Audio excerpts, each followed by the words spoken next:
A very good afternoon to you, and thank you very much for joining us on this edition of KTN Newsdesk. It is the 13th of February. For most people, maybe just a day to Valentine's, but for the politicians, crunch time it is.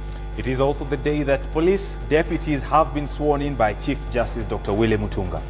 Well, the Newsdesk begins right now. Indeed, my name is Bonnie Tunya. Good afternoon.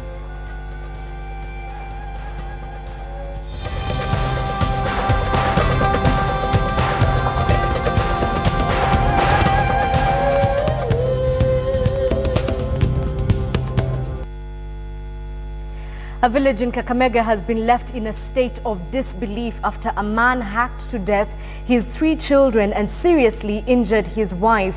The incident, which happened earlier on this morning, left the villagers shocked, and here are the details.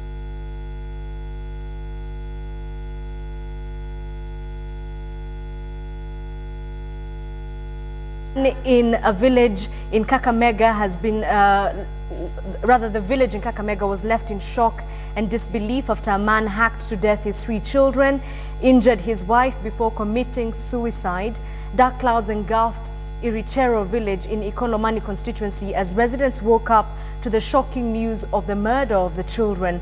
One was aged 2.5 months and the other is the one who was protecting this very young infant.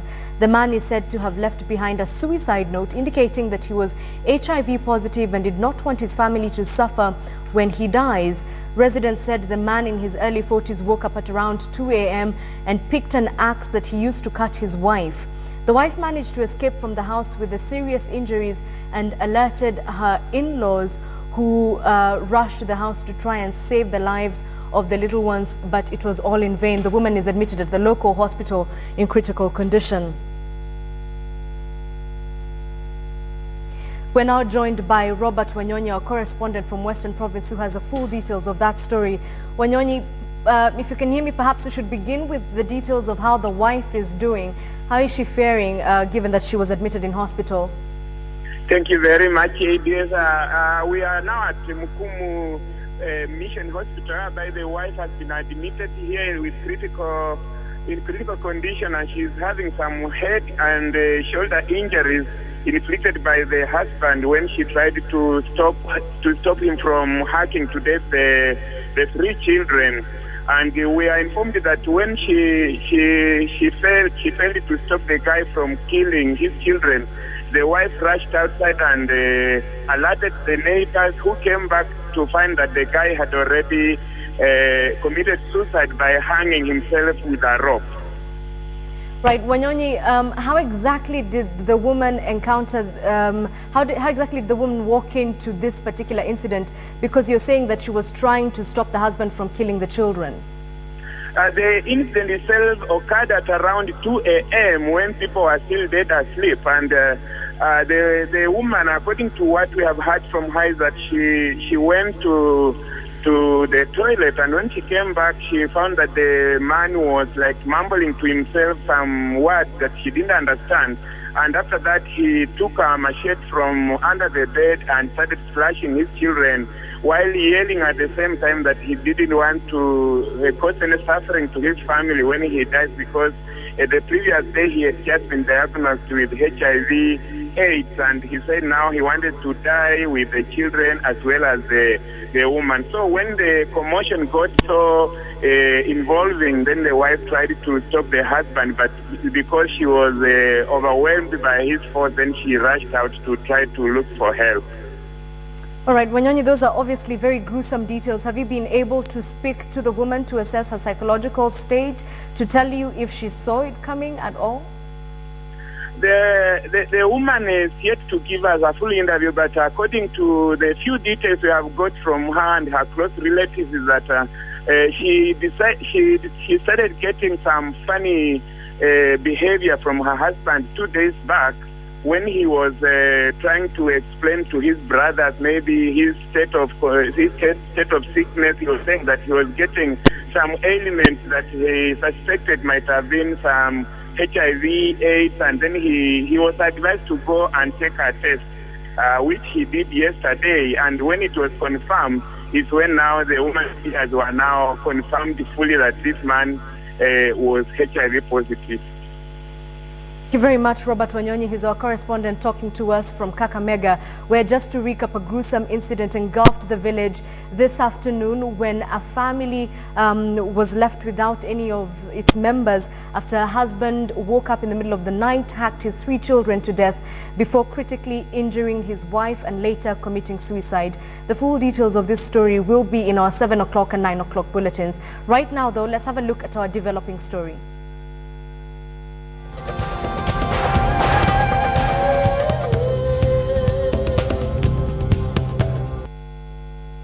It was a subject of heated discussion at the just concluded presidential debate, but tomorrow, the 14th day of February, will see presidential aspirant Uhuru Kenyatta take a break from the campaign trail together with his running mate William Ruto for a date with the International Criminal Court.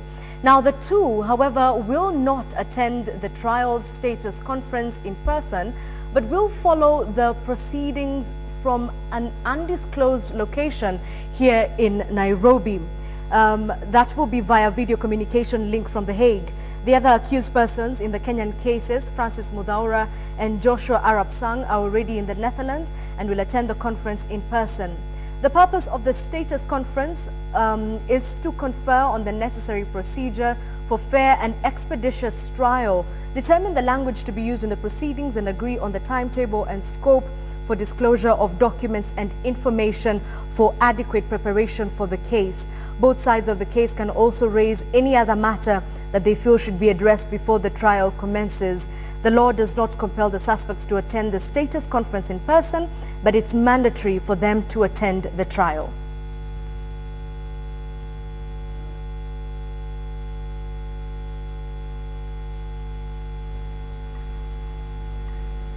All right, and still on the issue of the ICC, we do know that it's going to be the second time that this particular conference is going to be held.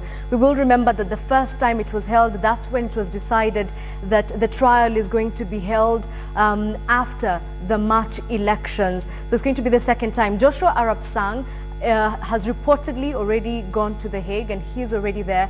And of course, is this issue of attending via the video link.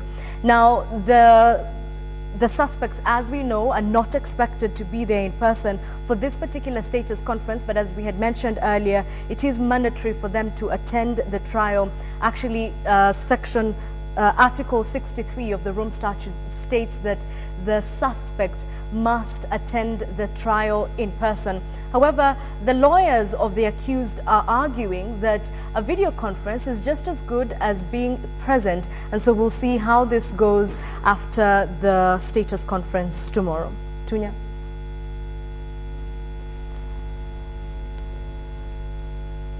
Well, indeed, in that update on what is happening as regards to the elections, we'll be giving you more details as and when they continue to stream in. But on other matters is that the deputies of the Inspector General of Police have been sworn in today by the Chief Justice William Mutunga. And of course, this was a subject of dispute, as having the one side of the coalition, that is the Prime Minister Raila Odinga's side, saying they were not consulted at the picking of these deputies. But today, they were actually sworn in by the Chief Justice William Mutunga. Here are the details. I, Grace Kaindi, do hereby swear by Almighty God that I will not, without due authority, disclose or make known to any person any information acquired by me by reason of the duties performed by me on behalf or under the direction of the National Police Service, or by reason of any office or employment held by me pursuant to the National Police Act. So help me God. I, Francis Ndego Mhoro, do swear that I will be faithful and bear true allegiance to the Constitution and the President of Kenya during my service in the Directorate of Criminal Investigation, without favor or affection, malice or ill will, that I will at all times do my utmost to preserve the peace and to prevent offenses against the peace, that while I shall continue to hold the said office to the best of my skill and knowledge, discharge all the duties thereof faithfully according to law, and will not I will subject myself to the Constitution, all acts, orders, and regulations, now or in future, in service related to my service in the Kenya Police Service, and that I will discharge of the duties of a police officer according to law, without fear, favor, affection, or ill will. So help me God. The man being sworn in there is CAD Director Bona Muhoro. Moving on, we're just under 19 days to go to the next general elections. Everyone is gunning for peace in these coming elections, and the National Council of Churches of Kenya are not left behind. They also added their voice in their calling for peaceful elections, and I'm now joined by Rita Tinina, who has details on that front. Rita, good afternoon. Good afternoon to you, Bonnie. What exactly is happening, and what is the message the NCCK is giving? Well, the NCCK, the Executive Committee of the National Council of Churches of Kenya, has been holding a meeting, a two-day meeting at the Jumuiya Conference and Country Home in Limuru. And at the conclusion of that meeting, they held a press conference, and their message, they had several messages to Kenyans. But one of them, they are raising concern over an issue that we have seen gaining momentum in the last few days, the issue of voter education. Only yesterday, the IEBC, when it was meeting presidential candidates to brief them on the election process, raised concerns. It admitted itself that not many Kenyans understand the sixth ballot voting process. And today the NCCK also raising the same concern. They are saying voter education will have to be intense. They are saying the IEBC will have to go out of its way. Remember, Kenyan voters have been used or accustomed to the three ballot voting for decades. And so this time, with the sixth ballot voting, many Kenyans, many voters do not really understand what the process is all about. The NCCK also sending a message to the politicians, saying so far so good, there is peace in the country, but they are saying the leaders must take responsibility for their utterances. They should not divide the Kenyans on tribal lines. They also have a message to the Police Service Commission and the Inspector General of Police, saying that they must work to ensure there is adequate security in the electioneering period on voting day and even after the elections. They are urging Kenyans also to maintain peace throughout the campaign period. And this time, Bonnie, the church, it appears, is taking a stand and making its voice heard. Remember, like in the 2007 general election or the 2005 constitutional referendum, the church was accused of just being a silent bystander, not giving its voice or leadership in matters of politics. But this time, the NCCK, in fact, says it has 7 things that it will do. One of them is to enhance voter education. The NCCK says it will mobilize its congregants to get out and vote in large numbers. Rita, allow me to jump in. You've said the church will be taking a front position in terms of voter education. Do you have specifics? Will they be opening up their churches to this kind of education? In fact, during the meeting that has been here at the Jumuiya Conference Center here in Limuru, an IEBC official was here yesterday briefing the Executive Committee on the voter education. And the NCCK now says it will work closely with the IEBC, perhaps during church services on Sunday, to have the IEBC officials coming to explain to the faithful how the voting process will go. But they say they are willing to take a leading role in that. But of course, the IEBC is the one to provide the expert advice on the voting issue. Well, indeed, many thanks, Rita Tinian, for speaking to us from Limuru, where the National Council of Churches of Kenya is meeting to spearhead voter education. Just 3 weeks to go to the next poll. Of course, details and any important announcement coming from that corner of the country, we'll be able to relate to you as and when we get it. Let's move over to Samburu, where more than 500 patients at the Wamba Catholic Mission Hospital in Samburu County have been left stranded for the last 2 months without any proper medical treatment. The medical center is said to be grappling with a financial crisis following the withdrawal of a donor who has been funding the operations. The hospital, with a bed capacity of 200, is said to be the only referral hospital in the entire Samburu County, serving patients from Isiolo, Marsabit and Laikipia. The hospital's officials say most women and children suffering malaria, asthma, pneumonia, meningitis and bone infections are forced to walk up to 30 kilometers in search of medical treatment.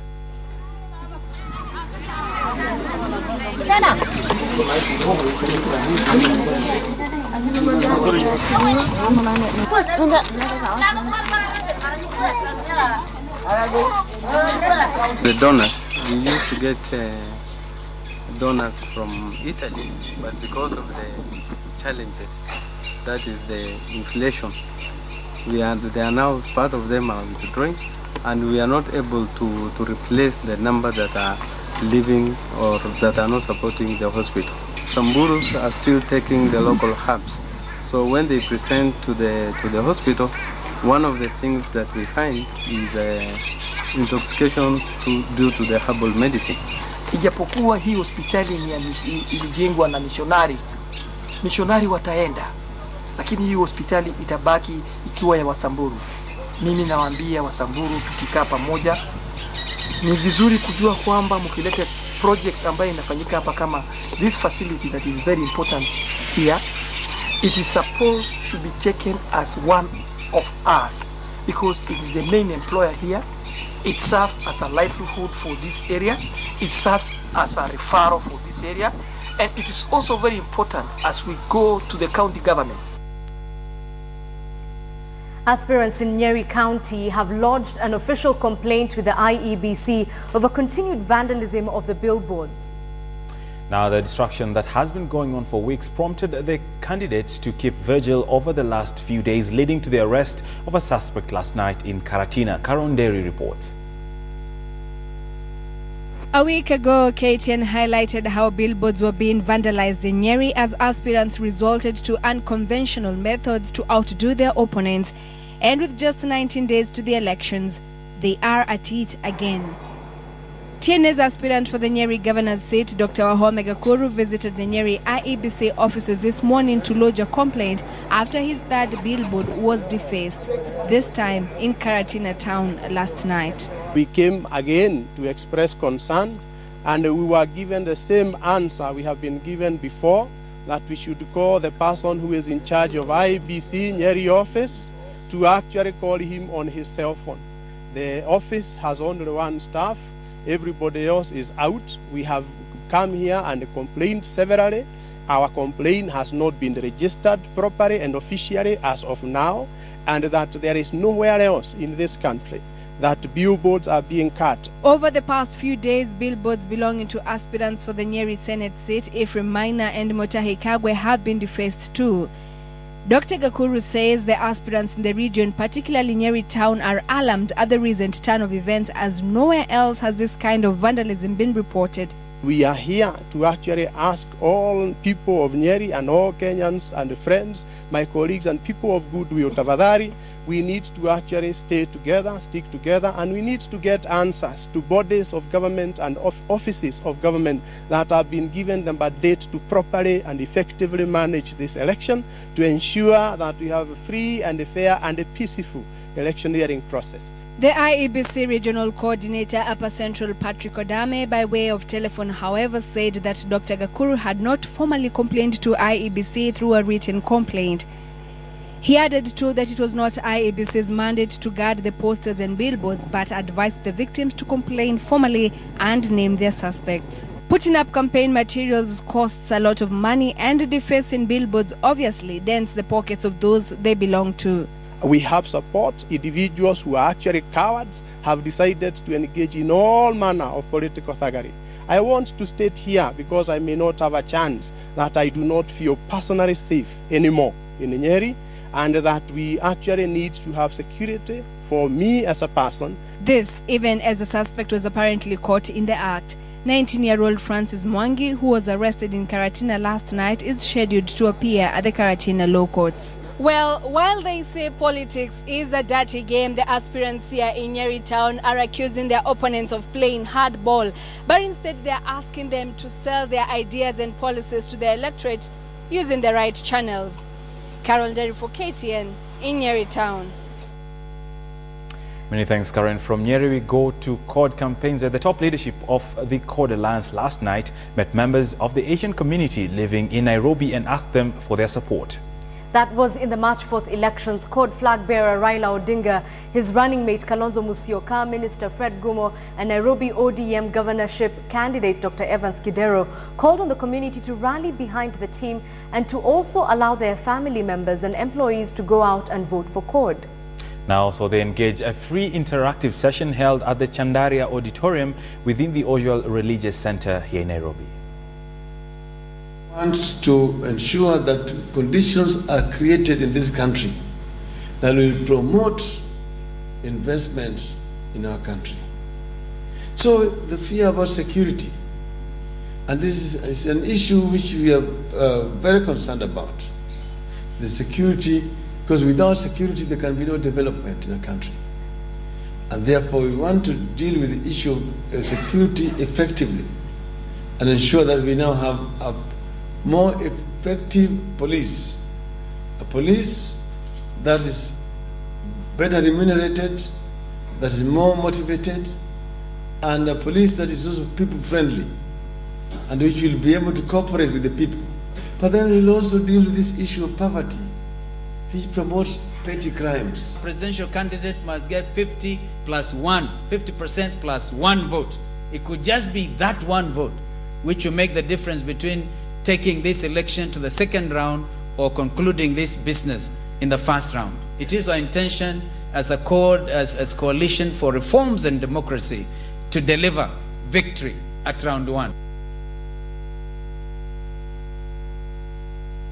The High Court has ordered Kiambu County gubernatorial aspirant James Nyoro to stop using or printing campaign materials that bear the symbols and colors of the National Alliance Party, TNA. Nyoro has been accused of using the TNA symbols in his campaign trial, yet he is running for the position under a NARC party ticket. The court order was filed by William Kabogo, who is campaigning for the same position under the TNA, though NARC Kenya and TNA are within the Jubilee coalition.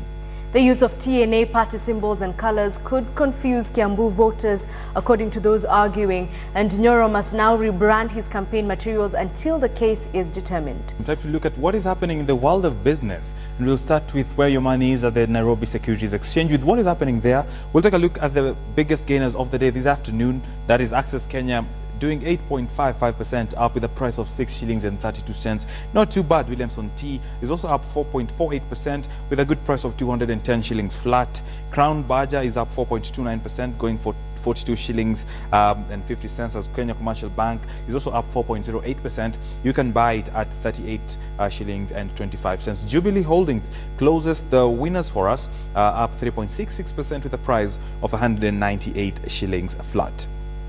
Let's take a quick look at the biggest drops of this trading day, and Longhorn Kenya is down 8.91%, going for 9 shillings and 20 cents, as Express Limited is down 7.14%, going at 3 shillings and 25 cents. Kenya Reinsurance Corporation are currently moving marginally, actually 1.16%, nothing to worry much. So as Nation Media Group and Equity Bank, that have edged down marginally at 1.14 and 0.90% respectively. Other important indices to look out for in the NSE is that the all-share index is currently valued at 109.23, with the 20-share index firmly in the 4,633.48 region. A positive thing, especially now that we're just about 3 weeks to go to the next elections. The FTSE 15 and 25 indices are not having moved much at 144.66 and 148.20, with the latest entrant in the NSE indices, that is the FTSE NSE Kenya Government Bond Index, that currently sits in the region of 92.48. And that is how the market looks like this afternoon. Of course, just about 2 hours to go to the close of the market. We'll be bringing you what happens next in our subsequent bulletin. Let's go over to the African market to look at what is happening there in the factors to watch in the African markets. And we will start where African-focused oil company Tullow Oil PLC took 671 write-down with its 212 results against the just about $121 million in 2011 to account for unsuccessful drilling activities and the reduced value of production and exploration assets, reporting 2012 profits that were little changed and within the range of analyst forecasts. Also reported Kenya drilling results, it said, showed the fast commercially oil flow rates in Kenya. As this happened, Kenyan energy officials said on Tuesday the country was demarcating up to 9 new blocks onshore and offshore territories for the auction of licenses for oil and gas exploration. Let's go to our neighboring country, Tanzania, that will tap a credit line with the International Monetary Fund to boost investor confidence in the African nation whose currency has come under pressure in recent weeks. Also, closer home, Uganda plans to build an inland port in Lake Victoria near its capital, Kampala, to reduce its near-total dependence on Kenya's Mombasa port, plagued by strikes and congestions and vulnerable to disruption from any violence around elections time this month. Elsewhere, in a Reuters report, Ghana will issue a 400 million cedi, just about $210 US, 3-year government bond in March 7th to serve maturing debts. Elsewhere, down south, Zimbabwe's government told platinum producers on Tuesday to start refining metal locally within 2 years, placing a further requirement on an industry already forced to surrender majority shares to locals. Also, Zimbabwe's court had ordered allies of President Robert Mugabe, including the tourism minister, to leave the Arizom Limited mine that they invaded last month. Elsewhere, a railway line that takes coal from Mozambique State province in an export terminal to Beira was shut on Tuesday after heavy rains. An official of the state-owned State Ports and Railways Group has confirmed the line is the only available export route in mining giants Vale and Rio Tinto.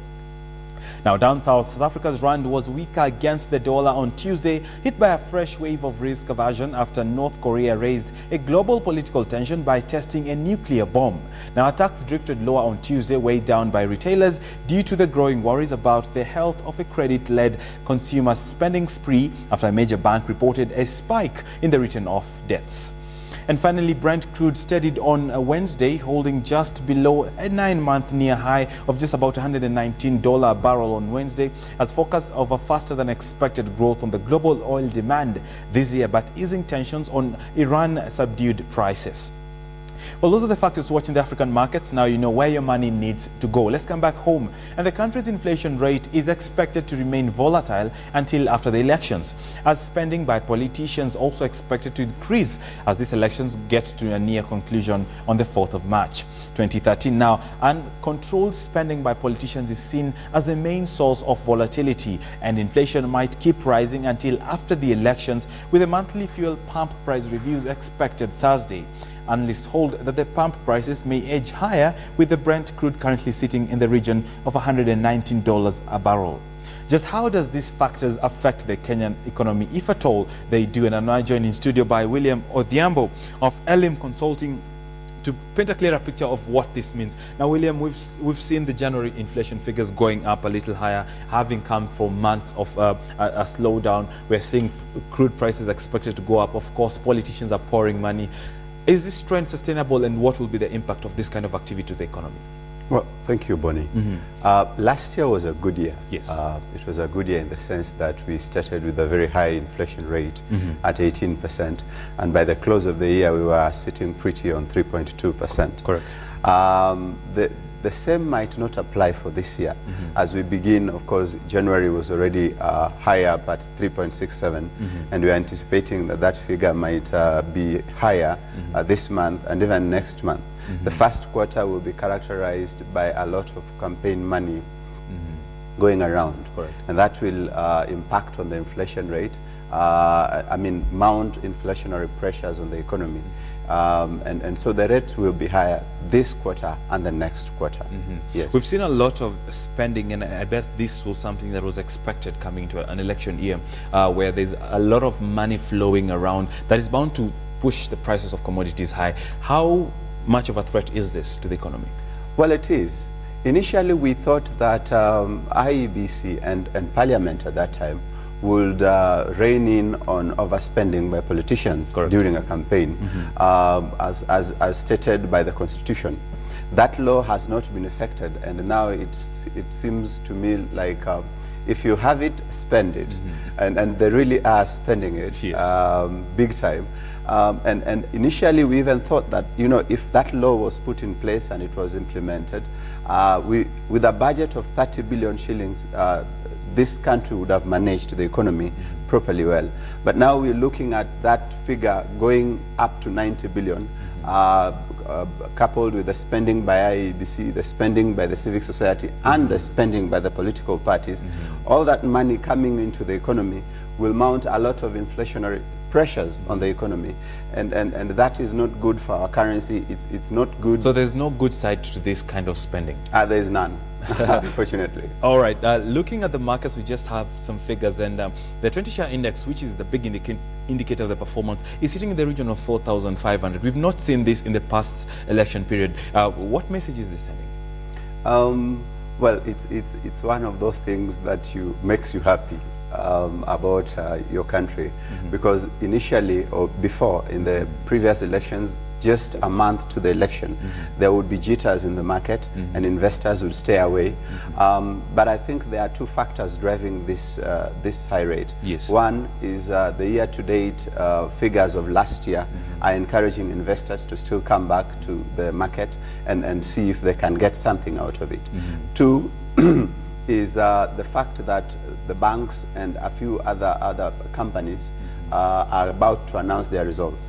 So investors are looking into getting a piece of the cake before those announcements come. So that is what is driving the growth in the market. Final question, William. We have the fuel prices review coming up tomorrow night. Where do we expect this? We expect an upward trend or what? Well, with Brent sitting pretty at 119, and the dollar is also very unstable, I do not see us having reprieve on our cars. The fuel prices will definitely go up. The question is just how much will they drive it up, but it will definitely go up. Indeed. Yeah. Many thanks for speaking to us on the Newsdesk this afternoon. And that has been William Odhiambo, just trying to paint a clearer picture of how the economy sits right now with just 3 weeks to go to the next elections. And he talked about companies releasing their results, and Barclays Bank has done just that with the profitability in the banking sector. Has picked off from where it left last year, with Barclays Bank of Kenya posting an 8% growth in pre-tax profit. Now, the bank announced a pre-tax profit of about 13 billion shillings, helped largely by a decline in bad debt. Now, the bank, which recently saw its major shareholders taken by Absa Group, is looking to opening new lines of business to drive future growth. Here's the story.